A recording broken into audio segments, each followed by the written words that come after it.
ಎಲ್ಲ ನನ್ನ ಆತ್ಮೀಯ ಪತ್ರಕರ್ತರಿಗೆ ನಮಸ್ಕರಿಸುತ್ತಾ, ಬಡವರ ನಾಯಕ, ಶೋಷಿತರ ನಾಯಕ, ಹಿಂದುಳಿದ ಧರಣಿ ಏನು ಅಂಬೇಡ್ಕರ್ ಸಾಹೇಬರ ಅನುಯಾಯಿ ಅಂತಲೇ ಹೆಸರುವಾಸಿಯಾಗಿರುವಂಥ ಶ್ರೀಯುತ ಮಾನ್ಯ ಮುಖ್ಯಮಂತ್ರಿಗಳು ಶ್ರೀ ಸಿದ್ದರಾಮಯ್ಯ ಸಾಹೇಬರು 16ನೇ ಬಜೆಟ್ ದಾಖಲೆ 16ನೇ ಬಜೆಟ್ ಮಂಡಿಸ್ತವ್ರೆ.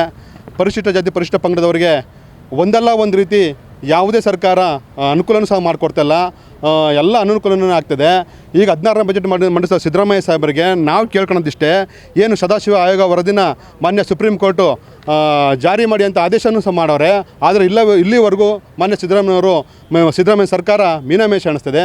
ಬೇಗನೆ ಕೂಡಲೇ ಅದನ್ನು ಆದೇಶ ಜಾರಿ ಮಾಡಬೇಕು.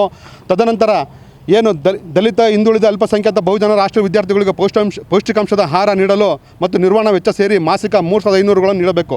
ವಿದೇಶ ಅಧ್ಯಯನ ವಿದ್ಯಾರ್ಥಿಗಳು ಅನುದಾನವನ್ನು ಹೆಚ್ಚಿಸಲೇಬೇಕು. ರಾಜ್ಯದಲ್ಲ ವಸತಿ ಶಾಲೆಗಳನ್ನು ಸಮರ್ಪಕ ಉಸ್ತುವಾರಿ ಇಲ್ಲದ ಕಾರಣ ಜಿಲ್ಲಾ ಮಟ್ಟದ ಸಮಾಜ ಕಲ್ಯಾಣ ಇಲಾಖೆ ಅಡಿಯಲ್ಲಿ ಆಡಳಿತಗೊಳಿಸಬೇಕು.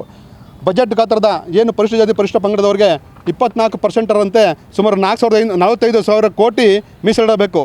ವಿಶೇಷವಾಗಿ ವಿಶೇಷಚೇತನರಿಗೆ ಏನು 1400 ಯಾವುದೇ ಕಾರಣಕ್ಕೂ ಅವ್ರಿಗೆ ಅನುಕೂಲ ಆಗ್ತಾಯಿಲ್ಲ. ಅದು ಅವ್ರಿಗೆ ಬರೀ ಯೋಗಕ್ಷೇಮ ವಿಚಾರಿಸೋಕ್ಕಾಗ್ತಿಲ್ಲ. ಮಾನ್ಯ ಸಿದ್ದರಾಮಯ್ಯ ಸರ್ಕಾರ ಏನು 1400ರಿಂದ 3000ಕ್ಕೆ ಹಣನ ಹೆಚ್ಚಿಗೆ ಮಾಸಸನ್ನು ಬಿಡುಗಡೆ ಮಾಡಬೇಕು. ಪ್ರತಿಷ್ಠಿತ ಜಾಗದಲ್ಲಿ, ರಾಜ್ಯದ ಪ್ರತಿಷ್ಠಿತ ಜಾಗದಲ್ಲಿ ಸಿದ್ದರಾಮಯ್ಯ ಸಾಹೇಬರು ಮತ್ತು ನಮ್ಮ ಬಾಬು ಜಗಜ್ಜೀವರ ಪ್ರತಿಮೆನ 200ರಿಂದ 250 ಅಡಿ ಪ್ರತಿಮೆಯನ್ನು ಒಳಗೊಳ್ಳಬೇಕು. ಏನು ದಲಿತ ಸಂಘರ್ಷ ಸಮಿತಿಯ ಮಹಾನ್ ನಾಯಕ ಬಿ ಕೃಷ್ಣಪ್ಪನವರ ಪ್ರತಿಮೆ ಮತ್ತು ಮರಣೋತ್ತರ ಕರ್ನಾಟಕ ರತ್ನ ಪ್ರಶಸ್ತಿನ ಇದನ್ನು ಹೆಚ್ಚಿಗೆ ಎಲ್ಲ ದಲಿತ ಸಂಘರ್ಷ ಸಮಿತಿ ಮನವಿ ಮಾಡ್ಕೊಡ್ತಿದ್ದೇವೆ. ಅವರ ಪ್ರತಿಮೆ ಪ್ರಾರಂಭ ಆಗಬೇಕು.